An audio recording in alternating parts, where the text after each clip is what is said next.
जय माता दी दोस्तों, आज का हमारा सफर होने वाला है हरिद्वार से बद्रीनाथ धाम के लिए। इस वीडियो में आप देखेंगे रास्ता कैसा बना हुआ है, रास्ते में आपको कौन कौन सी सुविधाएं देखने को मिलती हैं, रास्ते में आपको कौन कौन सी परेशानी का सामना करना पड़ सकता है अगर आप बद्रीनाथ की यात्रा पे जाते हैं तो, और जब आप हरिद्वार से बद्रीनाथ धाम की यात्रा पे आते हैं तो रास्ते में कौन कौन से शहर पड़ते हैं और इसी रास्ते पे पंच केदार भी पड़ते हैं। तो इन पंच केदार के बारे में भी आपको इस वीडियो के माध्यम से जानकारी मिलने वाली है। और दोस्तों लास्ट में हम ये भी बताएंगे अगर आप बस से जाते हैं तो कितना खर्च आता है बद्रीनाथ की यात्रा पे, अगर आप प्राइवेट टैक्सी करके बुक करके जाते हैं तो कितना खर्च आता है। तो चलिए इस सुहाने सफर की शुरुआत करते हैं। और जिन भक्तों ने अभी तक हमारे चैनल को सब्सक्राइब नहीं किया तो हमारे चैनल को सब्सक्राइब कर दें, बेल आइकन को प्रेस कर दें, क्योंकि हमारे चैनल पर ऐसे ही यात्रा से जुड़े हुए इन्फॉर्मेटिव वीडियो बराबर अपलोड होते रहते हैं। हरिद्वार से बद्रीनाथ की दूरी 315 किलोमीटर के आसपास है। हरिद्वार से बाई टैक्सी और बाई बस करके बद्रीनाथ बहुत आसानी से पहुंचा जा सकता है। और बद्रीनाथ का जो रास्ता है भारत के सबसे खूबसूरत रास्तों में से एक है। इसीलिए दोस्तों वीडियो को पूरा देखिए, क्योंकि इस वीडियो में आपको बहुत अच्छे बहुत सुंदर नज़ारे देखने को मिलने वाले हैं। हरिद्वार से सफर की शुरुआत करने के बाद सबसे पहला पड़ाव आता है ऋषिकेश। बहुत से लोग ऋषिकेश से भी अपनी बद्रीनाथ धाम की यात्रा की ट्रिप प्लान करते हैं और बहुत से लोग हरिद्वार पहुंचने के बाद हरिद्वार से अपनी बद्रीनाथ धाम की यात्रा की ट्रिप प्लान करते हैं। अगर ऋषिकेश से बद्रीनाथ धाम मंदिर की दूरी की बात करें तो यहाँ से मंदिर लगभग 295 किलोमीटर के आसपास है।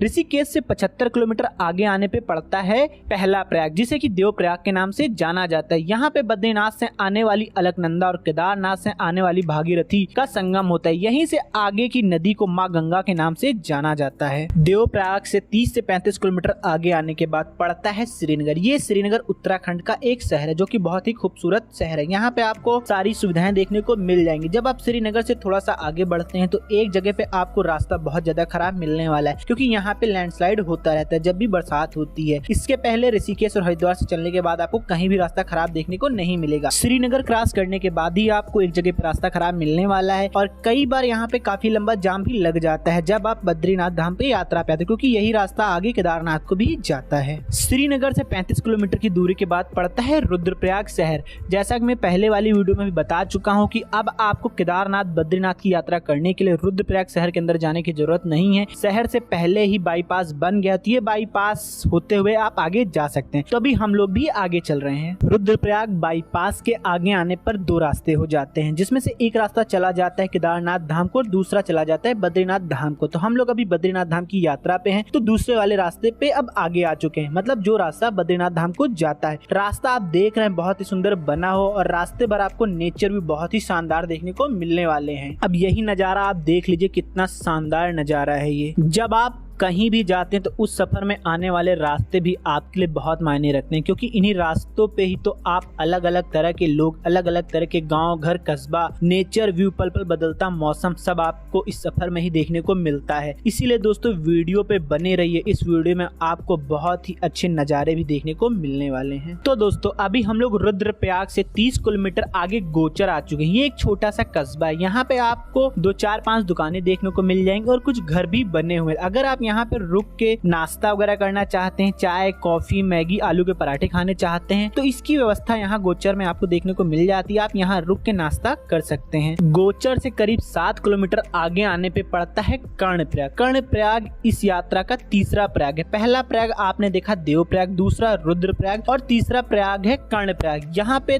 थोड़ी सी जानकारी दे दूं कर्णप्रयाग के बारे में। कर्णप्रयाग में भी 2 नदियों का संगम होता है। यहाँ पे अलकनंदा और पिंडर नदी का संगम होता है। पिंडर नदी का नाम कर्ण गंगा भी है, इसीलिए इस प्रयाग का नाम कर्ण प्रयाग पड़ा है। यहाँ पे उमा मंदिर और कर्ण मंदिर भी, और कर्ण प्रयाग में रहने और खाने पीने की सुविधाएं भी देखने को मिल जाएंगी। तो अगर आप कर्ण प्रयाग में स्टे करना चाहते हैं तो यहाँ पे आपको 800 रुपए से लेके 1500 रुपए में रूम देखने को मिल जाते हैं और यहाँ पे ठीक ठाक होटल भी बने हुए, तो आपको यहाँ पे खाने पीने की भी कोई दिक्कत नहीं आने वाली है। लेकिन हम लोग को कर्ण प्रयाग में नाइट स्टे नहीं करना है। कर्ण प्रयाग में वही लोग रुकते हैं जो हरिद्वार से लेट, मतलब 12-1-2 बजे के आसपास निकलते हैं और कर्णप्रयाग पहुंचते पहुंचते उनको रात हो जाती, तो वो लोग कर्णप्रयाग में नाइट स्टे कर लेते हैं। लेकिन हम लोग अभी चल रहे हैं आगे कर्णप्रयाग से। रास्ते यहाँ तक भी बहुत अच्छे बने हुए हैं। अगर आप अपनी कार लेके आ रहे हैं तो बहुत आराम से ला सकते हैं, कहीं भी आपको कोई दिक्कत नहीं होगी। बस कहीं कहीं रास्ता खराब देखने को मिलेगा, क्योंकि पहाड़ी रास्ते हैं और हल्की सी बारिश में ही लैंडस्लाइड हो जाता है, तो इसलिए रास्ते जल्दी खराब हो जाते हैं। इसीलिए आप देख रहे हैं कहीं कहीं पे रास्ते भी खराब देखने को मिल रहे हैं। अभी हम लोग कर्णप्रयाग से आगे चल रहे हैं और पहुंचने वाले हैं नंदप्रयाग, जो कि कर्णप्रयाग से 21 किलोमीटर दूर है। नंदप्रयाग में भी दो नदियों का संगम देखने को मिलता है। यहाँ पे बद्रीनाथ से आने वाली अलकनंदा नदी और नंदाकिनी नदी, जो कि नंदा देवी पर्वत से आती, यहाँ पे इन्हीं दो नदियों का संगम होता है। यहाँ नंदप्रयाग में भी आपको रुकने की सारी व्यवस्थाएं देखने को मिल जाएंगी और खाने पीने के लिए भी सारे ऑप्शन मौजूद है। तो अगर आप यहाँ रुकना चाहते हैं तो यहाँ पर भी नाइट स्टे कर सकते हैं। नंदप्रयाग से आगे आने पे पड़ेगा चमोली। चमोली उत्तराखंड का एक बहुत खूबसूरत जिला है और केदारनाथ बद्रीनाथ आने वाले भक्तों के लिए एक डाइवर्जन पॉइंट भी है। यहीं चमोली से दो रास्ते हो जाते हैं। एक रास्ता तो गोपेश्वर होते बद्रीनाथ धाम को जाता है और दूसरा रास्ता भी गोपेश्वर चोपता ऊखीमठ होते हुए केदारनाथ को जाता है। जो भक्त दो धाम की यात्रा करते हैं तो इसी रास्ते का इस्तेमाल करते हैं, मतलब वो पहले केदारनाथ मंदिर जाके दर्शन करते हैं, फिर ऊखीमठ चोपता गोपेश्वर होते हुए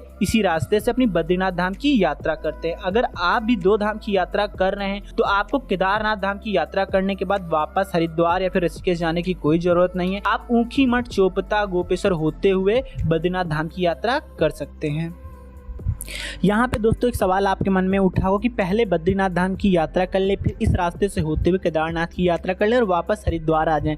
लेकिन बहुत कम लोग ही ऐसा करते हैं, क्योंकि मान्यता है कि केदारनाथ के दर्शन करने के बाद ही बद्रीनाथ धाम के दर्शन करने चाहिए। इसीलिए सभी भक्त पहले केदारनाथ धाम मंदिर जाके दर्शन करते हैं, फिर चोपता ऊखीमठ होते हुए बद्रीनाथ धाम जाके दर्शन करते हैं। तो अभी हम लोग आगे चल रहे हैं। और दोस्तों कई बार जब रुद्रप्रयाग से चमोली के बीच में लैंडस्लाइड बहुत ज्यादा हो जाता है, जब बरसात होती है, तो कई बार भी इस रास्ते का प्रयोग किया जाता है। मतलब रुद्रप्रयाग से लोग पहले ऊखीमठ जाते हैं, फिर चोपता होते हुए चमोली पहुंचते हैं। ये रास्ता लंबा तो पड़ जाता है, लेकिन लैंडस्लाइड की वजह से कई बार इस रास्ते का प्रयोग भी किया जाता है। और दोस्तों चमोली में भी आपको रुकने के लिए सारे ऑप्शन उपलब्ध हैं। धर्मशाला होटल बने हुए हैं जो 800 रुपए से लेकर 1500 रुपए के आसपास का चार्ज करते हैं। और चमोली में बहुत बड़ा मार्केट भी है, तो यहाँ पे आपको जरूरत की सारी सामानें भी मिल जाती हैं। चमोली से 16 किलोमीटर आगे जाएंगे तो पड़ेगा पीपल कोठी। पीपल कोठी भी एक बड़ा सा कस्बा है। बद्रीनाथ यात्रा पे जाने वाले भक्तों को जब रात हो जाती है तो कुछ भक्त यहाँ पीपल कोठी में भी नाइट स्टे करते हैं। पीपल कोठी में 800 रुपए से लेके 1000 रुपए में बहुत आराम से आपको रूम अवेलेबल हो जाता है। और दोस्तों जो लोग शेयरिंग टैक्सी से अपने बद्रीनाथ धाम की यात्रा करते हैं तो वो भक्त भी यहीं आके पीपल कोठी में नाइट स्टे कर लेते हैं अगर उनको रात हो जाती है तो। और अगर आप शेयरिंग टैक्सी से आना चाहते हैं तो उसके लिए आपको ऋषिकेश से सबसे पहले रुद्रप्रयाग आना पड़ेगा। रुद्रप्रयाग से आपको शेयरिंग टैक्सी पीपल कोठी के लिए मिल जाती है और पीपल कोठी से बद्रीनाथ के लिए शेयरिंग टैक्सी चलती है। तो आप पीपल कोठी होते हुए शेयरिंग टैक्सी से भी बद्रीनाथ धाम की यात्रा कर सकते हैं। पीपल कोठी तक का जो रास्ता है वो भी बहुत अच्छा बना हुआ है। आप देख सकते हैं कितने शानदार हाईवे अब बन गए हैं अगर आप 2022 में बद्रीनाथ धाम की यात्रा पे आते हैं तो। बाकी पहाड़ी क्षेत्र है, पहले ही बता चुका हूं, कहीं कहीं तो आपको लैंडस्लाइड और खराब रास्ता देखने को मिलेगा ही। पीपल कोठी से 35 किलोमीटर आगे आने पे आप पहुंचेंगे जोशीमठ, जो कि बहुत सुंदर शहर है। यहीं पे शंकराचार्य जी की गद्दी भी बनी हुई, मतलब यहाँ पे शंकराचार्य जी का मठ भी बना हुआ है। जब 6 महीने के लिए बद्रीनाथ धाम के कपाट बंद हो जाते हैं शीतकालीन में, तो यहीं जोशीमठ में ही नरसिंह देव मंदिर में श्री बद्रीनाथ धाम की गद्दी विराजती और यहीं पे बद्रीनाथ भगवान की पूजा पाठ किया जाता है। और जोशीमठ एक सुंदर हिल स्टेशन भी है। यहीं से आप औली जा सकते हैं और जोशीमठ से औली के लिए रोपवे चलती है जो इंडिया का लार्जेस्ट रोपवे है, तो आप जोशीमठ से औली भी जा सकते हैं। और दोस्तों मैं एक बात आपको यहाँ पे बता दूं, अगर आप अपनी कार लेके बद्रीनाथ धाम की यात्रा पे आ रहे हैं तो इस रास्ते का आखिरी पेट्रोल पंप भी आपको जोशीमठ में ही देखने को मिलता है। और अगर आप पीक सीजन में अपनी बद्रीनाथ धाम की यात्रा कर रहे हैं तो इस पेट्रोल पंप पे आपको बहुत ज्यादा पेट्रोल नहीं मिलेगा, सिर्फ 5 से 10 लीटर ही आपको पेट्रोल मिलने वाला है। तो इसलिए आप इस पेट्रोल पंप में थोड़ा सा पेट्रोल जरूर अपनी गाड़ी में डला लें, क्योंकि आगे आपको कहीं भी पेट्रोल पंप नहीं देखने को मिलेगा बद्रीनाथ धाम तक। अब दोस्तों हम लोग आगे चल रहे हैं। जोशीमठ से 12 किलोमीटर आगे आने के बाद पड़ता है विष्णुप्रयाग। विष्णुप्रयाग में भी आपको दो नदियों का संगम देखने को मिलता है। यहाँ पे अलकनंदा नदी और धौली नदी का संगम होता है।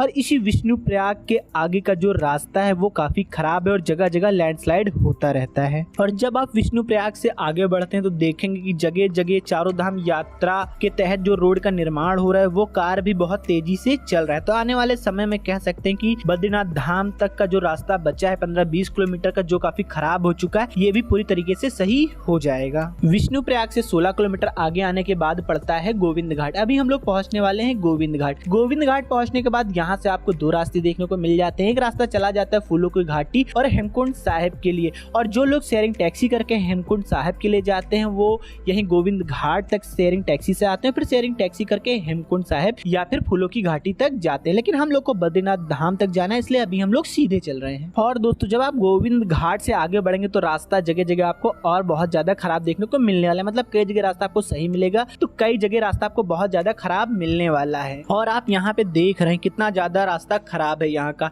और अगर आप बरसात के समय बद्रीनाथ धाम आते हैं तो कई बार इस रास्ते पे लैंडस्लाइड हो जाता है और कई दिनों के लिए रास्ता भी बंद हो जाता है। इसीलिए दोस्तों अगर आप अपनी कार लेके बद्रीनाथ धाम की यात्रा पे आते हैं तो पहले ही हरिद्वार पहुंचने के बाद पूरे रास्ते की जानकारी कर लें, कहीं रास्ता बंद तो नहीं है, रास्ते में कहीं जाम तो नहीं लगा, उसके बाद ही अपनी हरिद्वार से बद्रीनाथ धाम की यात्रा करें। और दोस्तों अगर आपको रास्ते में कहीं भी पुलिस प्रशासन द्वारा रोका जाता है और आपको मना किया जाता है कि आगे अभी नहीं जाना है, तो फिर आप जबरदस्ती ना करें और रिस्क लेके आगे की अपनी यात्रा ना करें, क्योंकि आपका थोड़ा सा रिस्क लेना आपको किसी भी समस्या में डाल सकता है। तो दोस्तों अभी हम लोग विष्णुप्रयाग से 11 किलोमीटर आगे आ चुके हैं और पहुंच चुके हैं हनुमान चट्टी। यहाँ पे हनुमान जी का मंदिर बना हुआ है। बद्रीनाथ जाने वाले सभी भक्त रुक के यहाँ पे हनुमान चट्टी में हनुमान जी के दर्शन जरूर करते हैं। तो दोस्तों अगर आप भी बद्रीनाथ धाम की यात्रा पे आ रहे हैं तो यहाँ हनुमान चट्टी पे रुक के हनुमान जी के दर्शन जरूर कर ले। और बहुत से भक्त वापसी में भी बद्रीनाथ धाम से जब वापस आते हैं तब हनुमान चट्टी में रुक के दर्शन करते हैं, तो फिर आप वापसी में भी इस हनुमान चट्टी पे रुक के हनुमान जी के दर्शन कर सकते हैं। हनुमान चट्टी से बद्रीनाथ धाम की दूरी बचती है 11 किलोमीटर के आसपास। तो अभी हम लोग आगे चल रहे हैं। आगे का रास्ता काफी ज्यादा खराब है, इसलिए थोड़ा सा समय लग जाता है इस 11 किलोमीटर की रास्ता में। अभी हम लोग पहुंच चुके हैं बद्रीनाथ धाम। यहीं पे आप जैसे ही टर्न होते हैं ठीक सामने बस स्टॉप बना हुआ है, जहाँ पे आपको हरिद्वार से बद्रीनाथ धाम के लिए सीधे बसें मिल जाती हैं। अगर आप बाई बस आते हैं तो बस वाले आपको यहीं पे बस स्टॉप पे उतार देते हैं, फिर आप यहाँ से पैदल टहलते हुए मंदिर तक जा सकते हैं। और अगर आप जब बद्रीनाथ से वापस जाते हैं तो भी सारी बसें यहीं पे आपको अवेलेबल हो जाती हैं। तो दोस्तों आखिर में बात कर लेते हैं, अगर आप बाई बस हरिद्वार से आते हैं तो रेलवे स्टेशन के बाहर ही आपको बस वाले मिल जाते हैं जो 600 रुपए के आसपास चार्ज करते हैं और आपको बद्रीनाथ धाम तक छोड़ देते हैं। अगर आप प्राइवेट टैक्सी करके हरिद्वार से बद्रीनाथ धाम आते हैं तो इसके लिए आपको 12,000 रुपए के आसपास देना होगा अगर आप 5 सीटर कार में आते हैं तो। और ये 3 दिन की ट्रिप होती है आपकी बद्रीनाथ धाम यात्रा के लिए। तो दोस्तों आज की वीडियो में बस इतना ही। अगले वीडियो में हम लोग चलेंगे बद्रीनाथ धाम मंदिर में दर्शन करेंगे और पूरी बद्रीनाथ घाटी घूमेंगे। तो आज का वीडियो कैसा लगा कमेंट में बताया जरूर। कमेंट में जय बद्री विशाल जरूर लिख दें। और जिन भक्तों ने अभी तक हमारे चैनल को सब्सक्राइब नहीं किया तो हमारे चैनल को सब्सक्राइब कर दें, बेल आइकन को प्रेस कर दें, क्योंकि हमारे चैनल पर ऐसे ही यात्रा से जुड़े हुए इन्फॉर्मेटिव वीडियो बराबर अपलोड होते रहते हैं। मिलते हैं आपसे नेक्स्ट वीडियो में, तब तक के लिए जय माता दी। Subscribe now and press the bell icon. Never miss an update.